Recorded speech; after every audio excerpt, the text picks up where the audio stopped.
Evan was a small boy, maybe 7 or 8 years old, with soft brown hair that fell over his forehead and curious eyes that always searched for something beautiful. On the day everything changed, he found himself sitting quietly in the very last row of a large auditorium. The seats around him were filled with well-dressed people, adults whispering to each other, children wearing polished shoes and neatly ironed clothes. But Evan looked different. His shirt was not new, his shoes slightly worn, and his presence was almost invisible to everyone around him. But inside his heart, something brighter than any spotlight was glowing, a quiet fire, a dream. The auditorium was warm, filled with soft golden light that bounced off the walls like music itself. The air smelled of polished wood and old carpets. People talked, laughed, and waited for the performances to begin. Yet Evan was not watching the people. His eyes remained fixed on one thing: the grand white piano sitting alone on the stage. It was beautiful, smooth, elegant, like a piece of heaven carved into wood and ivory. Every time someone walked past the piano, Evan's eyes followed, as if he feared it might disappear if he blinked. He didn't move, he didn't fidget. His small hands rested on his knees, but his fingers twitched softly, as if they were already playing music only he could hear. No one noticed the boy in the back row. Why would they? He was not part of the program. He had no ticket with a seat number. He was simply there. Quiet, small, alone, but filled with something deeper than even he could understand. He didn't come with parents. He didn't come with friends. He came for the piano. It was not his first time seeing one, but it was the first time he had seen one so grand, so powerful, almost magical. He felt as though his very soul was being pulled toward it, like the instrument was calling his name softly. Evan didn't know how to explain it. Music was not just sound to him. It was like breathing, like heartbeat, like something that lived inside him waiting to come out. While others chatted and waited excitedly for the performances, Evan imagined himself walking onto the stage. He imagined sitting on the shining bench, his feet barely touching the floor. He imagined lifting his hands, placing them gently on the cool keys, and letting all the music inside him pour out like a river. He could almost hear it, a soft, pure melody rising through the air. His heart beat in rhythm with the song in his mind. For a moment, the world around him disappeared, but the moment would break every time a new family walked in laughing. The real world returned, a world where he was just a boy in the back row, unnoticed, uninvited. He looked down at his hands, then back at the piano, and something inside him whispered, "Just one chance." He knew nobody would believe he could play. He had never taken lessons from famous teachers. He had no certificates, no ribbons, no shiny achievements. All he had was passion, and the passion of a child is often the most powerful form of talent. Sometimes people think greatness must always be trained or polished. But Evan's music was different. It was raw, natural, like wind moving through trees or waves breaking against rocks. His fingers had learned not from books or teachers, but from love, from nights spent playing imaginary keys on his bedsheet, from hours tapping rhythms on his school desk, from listening to music in markets and copying it from memory. He knew notes the way birds know how to fly, not by instruction but by instinct. As he sat there watching, nervous excitement filled his small chest. He did not know what he would do. He did not know if he would get a chance. But something inside him told him that today he must try. Because if he didn't, he would go home with a heart full of music that had nowhere to go. The performances began. Children stood proudly on stage, playing with perfect posture and practiced fingers. The audience clapped politely, parents took videos, teachers nodded. Evan watched every performance carefully, absorbing each movement like a sponge.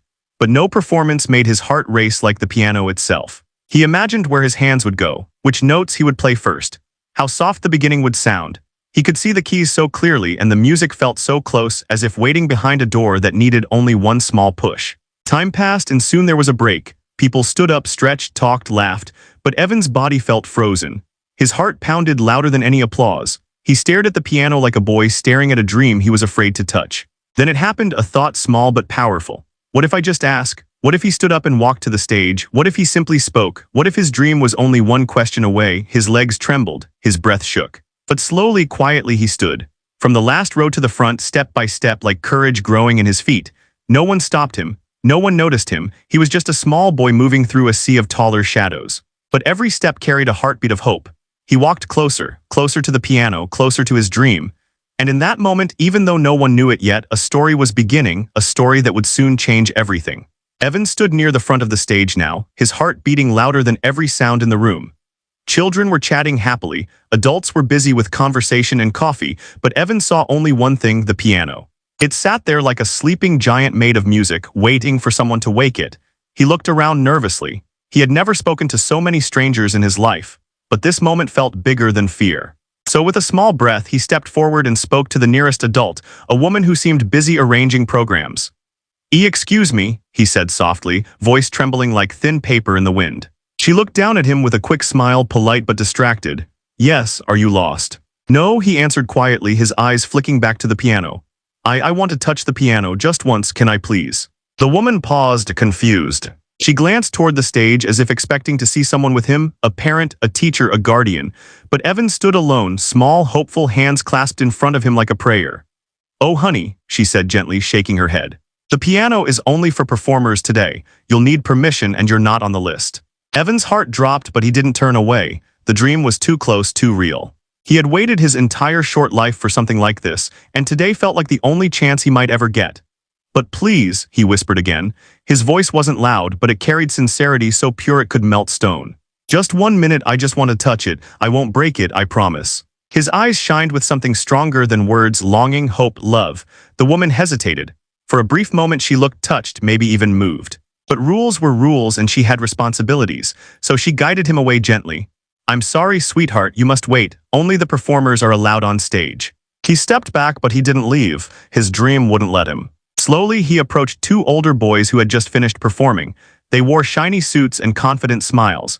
Their families were taking pictures, celebrating their performance. Evan stood near them, waiting for a small space to speak. When one of them noticed him, the boy raised an eyebrow. What do you want? Evan swallowed hard. Can you help me? I just want to try the piano, only for a moment. The boys laughed, not cruelly but casually, like someone laughing at a dream too big to imagine. You, the taller one said, do you even know how to play? That's a professional piano, it's not a toy. Evan nodded slowly. I can play. The shorter boy shook his head. Sorry kid, they won't let you touch it, you need permission, better just watch from your seat. Evan stood there silently for a moment. Their words stung like cold wind, but he didn't cry. Instead, he looked again at the piano, silent, waiting like a friend behind a locked door. His heart felt heavy but also determined. He still believed. He turned to another adult, a tall man in a black suit carrying a clipboard. This man looked important, maybe part of the event organization. Evan walked up to him carefully, trying to stand tall, trying to look brave even though his feet felt weak. Sir, can I please try the piano? He asked politely. Just 1 minute, just once. The man looked at him properly this time, not as a lost child, but as someone who wanted something meaningful. Still, responsibility tightened his voice. No, young man. You are not registered to play today, he replied firmly. We have a schedule, we cannot allow random use of the stage. But it's only 1 minute, Evan insisted gently. The man exhaled, I'm sorry. And he walked away, his clipboard tapping against his side like a final decision. Rejection echoed inside Evan like a dull chord, low, painful, unfinished. He took 1 step back, then 2. His eyes blurred slightly, but he blinked the tears away. Crying wouldn't help, giving up wouldn't help. He had not come this far to walk away. He stood there, still staring, heart beating loud enough to shake mountains, when someone else noticed him, not with annoyance but with curiosity. A pair of eyes from across the room watched his stillness, his longing, his quiet courage. But Evan didn't know that yet. For now, he was just a boy who had asked with trembling hope and heard only one answer, no. Yet the dream inside him did not shrink. If anything, it grew. He stepped closer to the piano again, as if invisible strings pulled him forward. He stood inches away from the stage now, so close he could smell the polish of the wood, feel the silence around it, hear the music in his mind. Everyone else returned to their seats, unaware that a storm of talent stood quietly in the shape of a child. He raised his eyes once more, filled with determination so strong it could almost be touched. Even if the world said no. His heart whispered, try again. Evan remained close to the stage like a shadow that refused to fade. His small hands hung by his side, but his fingers kept moving, twitching in tiny patterns only he understood, like invisible keys were still beneath them. He didn't know many big words, he didn't know how to speak like adults did, but inside him there was music, and music doesn't need language. It needs fingers. It needs a piano. But everyone around him was busy with their world, parents fixing their children's collars, organizers checking schedules, performers laughing proudly. The lights above the piano reflected like stars, but no one saw the one star who wished to shine. Evan felt a gentle push of sadness in his chest. Every no he heard was like a door closing. Every refusal was like someone saying he didn't belong. He wondered, was he foolish? Was his dream too big for his small hands? He looked again at the piano, and even though he felt pain, he also felt something stronger, a kind of stubborn magic inside him. His heart whispered again, don't stop, so he didn't. He waited, quiet, patient. Like a seed waiting for rain, minutes passed. Maybe 10, maybe 20, he didn't count. He only watched and hoped, and slowly, quietly, someone else began to watch him. Near the side of the hall, an older man with silver hair and round glasses noticed the stillness of the little boy. While everyone else moved like waves, Evan sat like a rock in the middle of the sea, steady, unmoving, eyes glued to the piano like they were stitched to it. The old man was a music teacher, though Evan didn't know that. His name was Mr. Harris, a man who had spent 40 years guiding talented children across notes, rhythm, and dream. He had seen gifted students, average students, even brilliant prodigies. But never had he seen a child stare at a piano the way Evan did, like it was air and he couldn't breathe without it. Something about that sight touched Mr. Harris deeply. He didn't hear Evan speak, but he could feel his hunger, not hunger for food, but for music, like hunger of the soul. He watched longer. Evan gently stood again and took tiny steps toward the stage, stopping only when someone looked at him. He didn't speak this time. He didn't ask again. He simply looked at the piano like it was the only thing in the universe that mattered. Mr. Harris felt something move inside him, curiosity mixed with sadness and wonder. Who was this boy? Why was he alone, and how could such a young child carry such deep longing in his eyes? He slowly walked forward, closer to Evan, though Evan didn't notice him. His heartbeat was louder than footsteps, his dream louder than voices around him. The break ended soon. People returned to their seats, performers lined up again. The piano would be played, but not by him. Evan watched the next child take the seat, a girl in a sparkling blue dress, fingers clean and trained. She played well, every note correct, every rhythm neat. The audience smiled, clapped politely. Cameras flashed. But Evan noticed something others didn't. Her playing had sound, but no soul, technique, but no heartbeat. The keys spoke, but they didn't sing. Evan closed his eyes and imagined himself there instead, playing not like a student, but like a river runs or wind blows. Free, organic, alive. When he opened his eyes again, Mr. Harris was standing behind him. He didn't speak immediately. He simply stood there, observing the little boy who looked like he belonged to the piano more than anyone else in the room. Finally, he asked gently, "Do you like the piano?" The voice surprised Evan. He turned quickly, eyes round like full moons. For a moment he said nothing, afraid that words might break something delicate inside him. Then he nodded. "Very much," he whispered. Mr. Harris studied the expression, the kind of expression that doesn't lie. "Do you know how to play?" he asked. Evan nodded again, but softer this time, unsure if the man would laugh like the others. "I never learned from any teacher," he admitted. "But when I hear music, I can feel where the notes go." Mr. Harris' eyes softened. Most children boast about talent. But this boy spoke truth, like a simple fact, like saying the sky is blue. "Would you play something for me if you had the chance?" he asked. Evan's breath caught. The question alone felt like a door cracking open, a tiny beam of light shining through. "Yes," he replied, voice trembling like hope on the edge of wings. "If someone lets me." He didn't beg this time, he didn't cry or push. He only spoke with quiet faith, and it was that calm honesty which struck Mr. Harris more deeply than anything else. For the first time that day, someone truly saw him. But the others didn't know yet, security didn't know, organizers didn't know, the audience didn't know that the most powerful moment of the entire event was standing in silence, wearing a small shirt and carrying a dream bigger than the hall itself. The story was changing, and none of them could see it. Except two people, a little boy with music in his veins, and an old man who recognized magic when it stood in front of him. Mr. Harris stood beside Evan for a long moment, watching the boy stare at the piano like something sacred. The hall filled again with music from another performer, yet the sound passed through Evan like wind through open windows. He heard it, but he did not feel it. His heart was too full of his own music, waiting to be released. Mr. Harris slowly lowered himself onto the seat next to Evan. His knees cracked softly, a reminder of his age, but his eyes were bright, curious, searching. "What is your name?" he asked kindly. "Evan," the boy replied, still looking toward the stage. "That's a lovely name," the old man smiled. "Who brought you here, Evan?" The question made Evan hesitate. He swallowed before answering. "No one brought me," he said softly. "I came myself." Mr. Harris studied him carefully. A child alone, unprepared, unnoticed by everyone, yet filled with a dream too large to ignore. Something inside the teacher tightened, a mix of worry and admiration. "You must love music very much," Mr. Harris said gently. Evan whispered, "It feels like it lives inside me." There was no way to doubt him, the words were too sincere. They came from somewhere deep, a place adults often forget exists.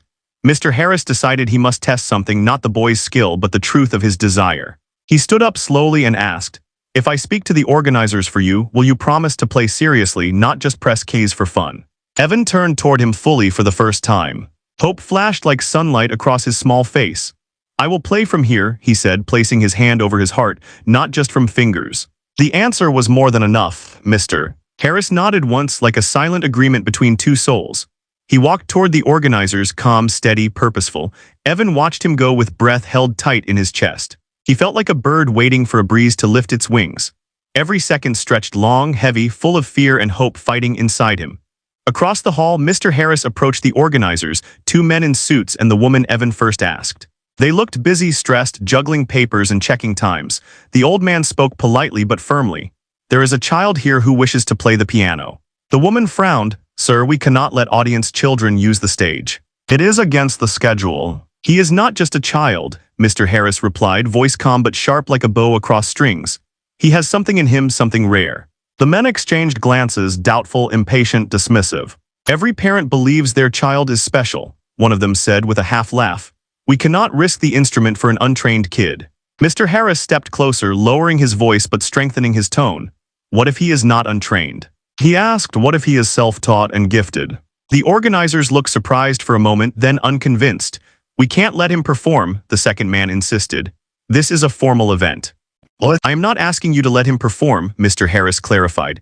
"Just let him touch the piano. 1 minute, no audience attention, no announcement, just an opportunity." They hesitated, rules against curiosity, pride against possibility. Finally, one of them sighed. "Fine," he agreed reluctantly. 1 minute but no performance. He touches it, then leaves.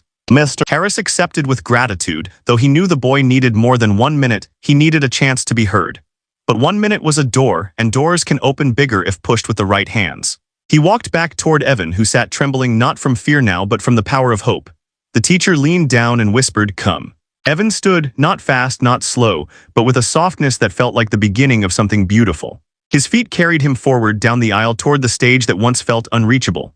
For the first time, no one stopped him. No hands pulled him back. No voices said no. No eyes dismissed him. He stepped onto the stage, the world under his feet changing with every inch. The piano was close enough to touch now, close enough to breathe on. Evan reached out a hand slowly, reverently. His fingers hovered above the keys, white and black like night and day, waiting to blend into music. He didn't press yet. He just felt the nearness of it. Behind him stood Mr. Harris like a silent guardian. In the audience, a few parents watched curiously, confused why a child without costume or training was near the instrument at all. Evan placed one finger down gently, like whispering to the piano. A single note sang softly. It was small, simple, yet pure, like a drop of silver falling into a still lake. For Evan, it was everything. He pressed another note, then another, then two at once. The sound trembled into the air like a shy bird leaving the nest. It wasn't a performance, not yet, but in that moment, Evan was no longer the boy in the back row. He was a musician touching his dream. No applause, no spotlight, no recognition. Just a child and a piano, meeting like old friends. And though the organizers expected nothing important to happen, the keys were only beginning to wake, because in the next moment, Evan would do more than touch the piano. He would let it speak. Evan sat in front of the piano now, something he once only watched from far away like a dream. Evan's fingers rested still, yet the sound of his music lingered in the air like the last warmth of sunlight after sunset. People continued to stare, not because he was a child, but because he had just played like someone far beyond his age. They saw talent, but they did not yet understand the depth of it. Only one person in that room truly felt it, Mr. Harris, whose heart was full and heavy with wonder. The hall was not silent for long. A low murmur began spreading like a quiet ripple in a pond. People who had doubted Evan, ignored him, even smiled politely at him earlier, now leaned forward wanting more. They had no idea how he learned to play. All they knew was that something powerful had just happened before their eyes, and it came from someone they least expected. Evan looked up slowly, as if waking from a dream. His face was calm, but his eyes shined with soft happiness, the kind that grows only when a long-hidden dream finally touches the world. He didn't turn to the audience. He didn't look for approval. He simply placed both hands back on the keys, almost as if the piano itself was calling him again. And then, without waiting for permission, without fear, without hesitation, he began to play once more. But this time the music was different. The first melody was gentle, like a whisper of hope. The second was fuller, stronger, like a voice finally ready to speak.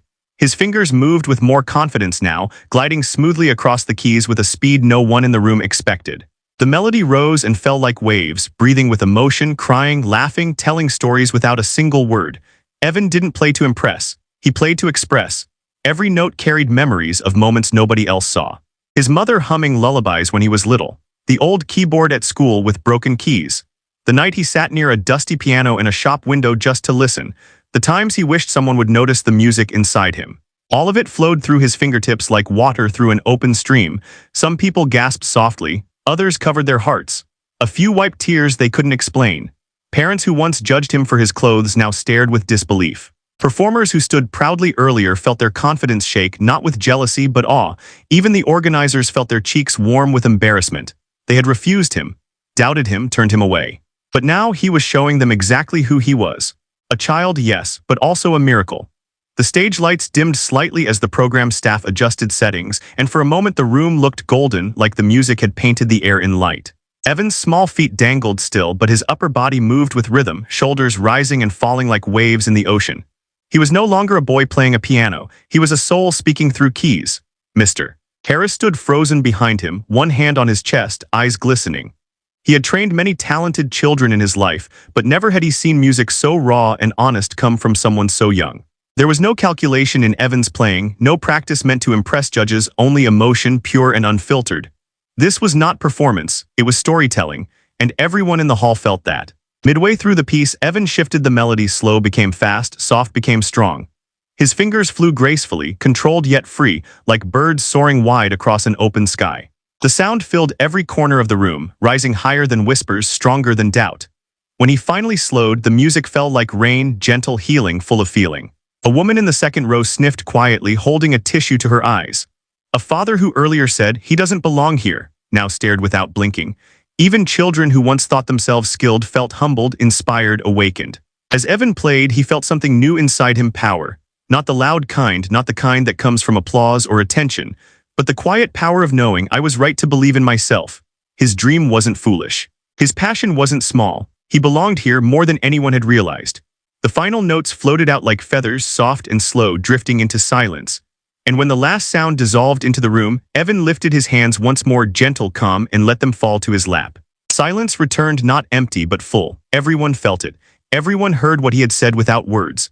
Everyone understood that magic was real, and it had come from the fingers of a child who only asked for one chance. Then someone clapped, just one person at first, shyly, unsure, then another, until suddenly the whole hall erupted with applause. Loud, thunderous, overwhelming applause for the boy who was told no, for the boy they tried to stop, for the boy who spoke through music when no one listened to his words. And at that moment, Evan finally looked up. He didn't smile widely, he didn't bow proudly, he simply breathed, the kind of breath that means life has changed forever. Because now the world had heard him, and this was only the beginning. The sound of applause washed over the hall like a rising wave, loud, warm, and unstoppable. Moments ago, nobody even wanted to let Evan touch the piano. Moments ago, he was invisible, doubted, ignored. But now, every eye in the room was on him, every heart was stirred, every doubt had fallen silent like dust. Evan sat there, still small, still gentle, overwhelmed not by noise but by a feeling he had never tasted before: being seen. He didn't know if he should leave the stage or continue playing. His hands rested quietly, his chest rising softly with every breath. He had no training in how to react. All he knew was music. The rest was new, strange, beautiful, almost unreal. The applause grew louder, echoing against every wall, bouncing like fireworks in the air. Some people even stood, not because someone asked them to, but because their hearts did. A standing ovation for a child who arrived alone. The same woman who refused him earlier now looked at him with wide eyes, full of guilt and wonder. She leaned forward as if wishing to take back her earlier words. The boys who laughed now stared speechlessly, wishing they had believed him. Even the organizers who only allowed. Him a minute felt humbled, like they had witnessed something greater than talent, something pure. Mr. Harris stepped forward slowly, placing a hand on Evan's shoulder. The applause softened, not out of boredom but respect, like the room knew something important was about to happen. Evan looked up at him, unsure, nervous, innocent.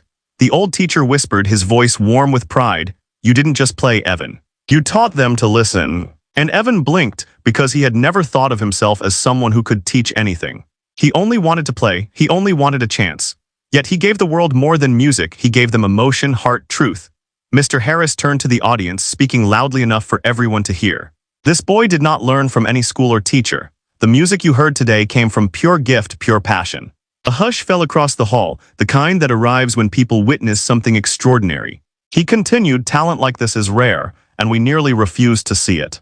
The organizers shifted uncomfortably, realizing how close they came to pushing away something brilliant. One of them stood up, walked onto the stage with hesitant steps, and faced the audience.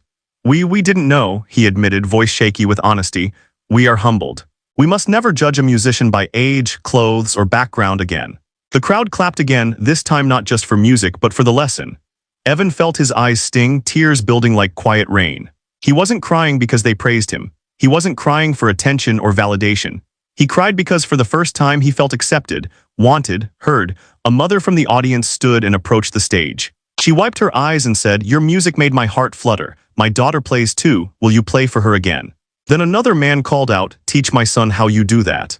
A girl dressed in silver whispered, "I hope I play like you one day." Offer after offer came forward, admiration, curiosity, requests. The same people who once ignored the quiet boy in the back row now reached for him like he was something precious. Rejection had transformed into reverence, disbelief into respect, but through it all, Evan stayed humble. His voice remained soft, fragile, but glowing. "I didn't want to be special," he said. "I just wanted to play." And that was exactly what made him special. Because greatness often comes from those who ask for nothing except the chance to do what they love. The hall buzzed with energy. People gathered near the stage, wanting to meet him, talk to him, understand him. Mr. Harris stood beside him like a proud guardian, eyes warm, chest full. He knew beyond any doubt that Evan's journey had only begun. He leaned close again and murmured, "You changed the room, Evan. You changed hearts." "That is music." Evan glanced at the piano, still shining under lights, still warm from his touch. And he realized something quietly powerful. It was no longer just an instrument. It was the door that had opened his future. He had walked into this hall unnoticed. He was now leaving unforgettable. And yet, somewhere deep inside, one question formed: what comes next? What would happen beyond these walls, beyond this day? Could this moment be the start of something bigger, something life-changing? The story wasn't over. It was only rising, like a melody reaching its most beautiful point. Because now the world wanted more. And soon. They would get it. The applause faded slowly, like waves pulling back into the sea. But the feeling it left behind stayed warm, bright, unforgettable, not only in the room, but inside Evan's small heart. He stepped down from the piano bench carefully, as if afraid the moment would vanish if he moved too fast. But it didn't vanish. His music had already taken root in minds, in hearts, in memories. People formed a gentle path for him, not pushing, not crowding, only watching with admiration that he never expected to earn. Some whispered, some smiled, some wiped tears, but one thought was shared by all: this child is different. This child is special. A reporter-like woman approached with a soft voice, holding out a notepad. "What's your full name, dear?" she asked. Evan blinked shyly. He wasn't used to attention. He didn't know how to speak boldly. So he said his name simply, like he would to a friend on a street: Evan Rivers. The woman smiled and wrote it down, a name that until an hour ago, no one in this hall even knew existed. A man in a dark suit, likely a wealthy donor, stepped forward next. "Do you have a piano at home?" he asked kindly. Evan shook his head. "No, I just play wherever I find one." The man exchanged a glance with another parent, then whispered something quietly.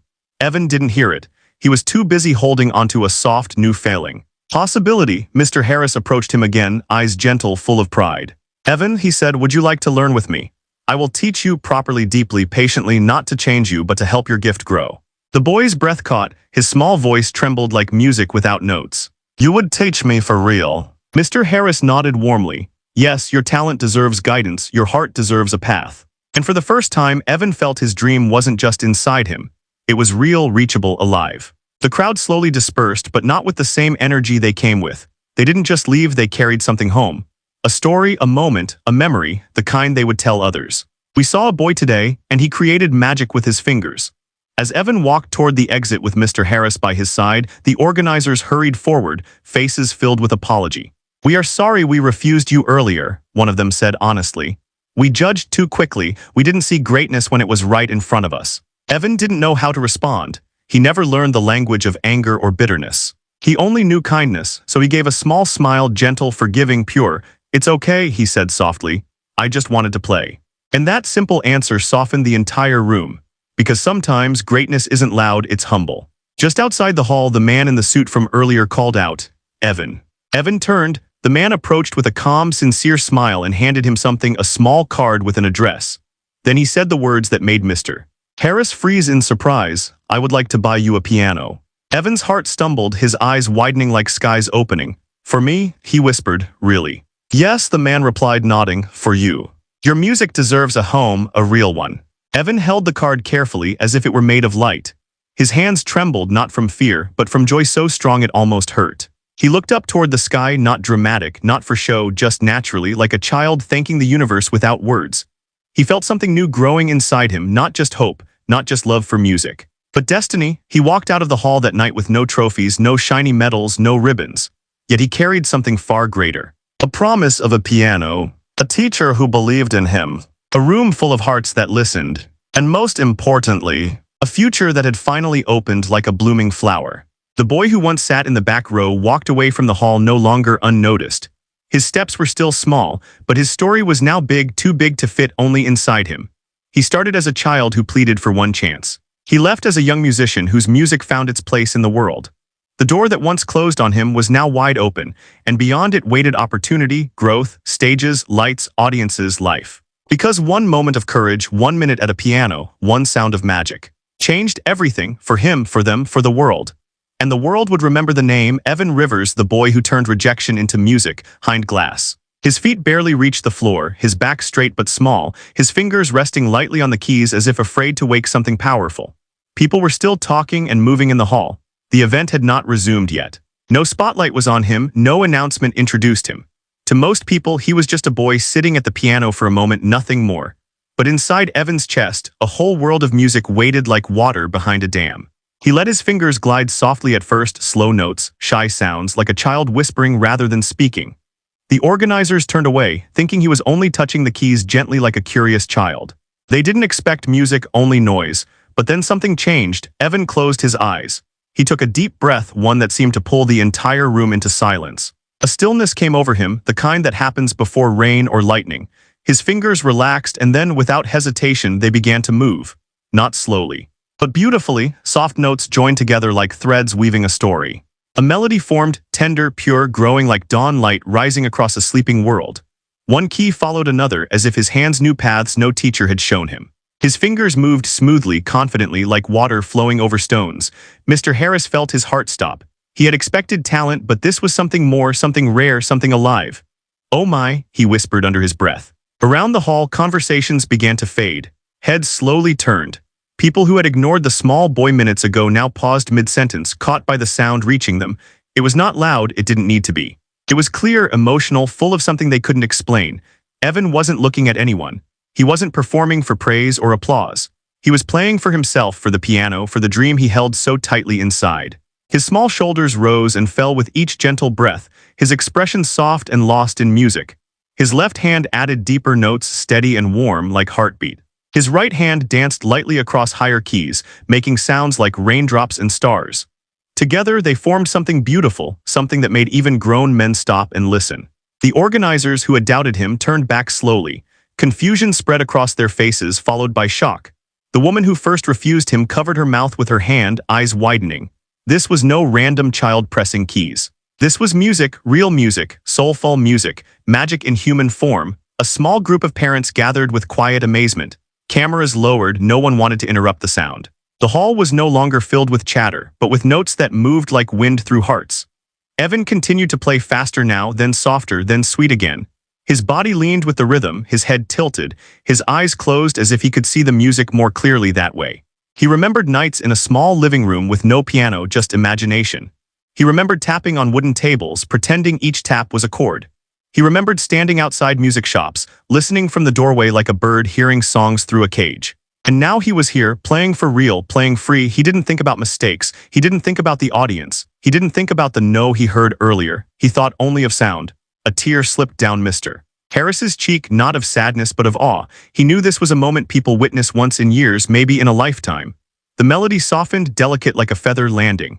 Evan opened his eyes slowly, as if returning from another world. His fingers slowed, then paused over the final note.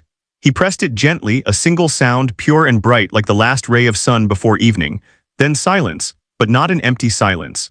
A silence filled with emotion, shock, beauty, the kind that only true music leaves behind. For a second, no one moved. No one breathed loud. The hall felt like it was holding its breath in respect for something sacred. And then, people began to turn, more heads, more eyes, more hearts. Whispers started, not of doubt this time, but of wonder. Who is he? How can he play like that? That child, he's remarkable. Evan didn't hear any of it. His heart was too full. He lifted his hands off the keys and placed them on his lap, small and calm. A tiny smile touched the corner of his lips, shy, peaceful, satisfied. He had played. He had finally touched the piano, not just with fingers but with soul. The music he carried inside had finally been heard by the world, and though many refused him at first, that 1 minute changed everything. Because it was no longer just a boy and a piano. It was the beginning of magic. It was the beginning of magic.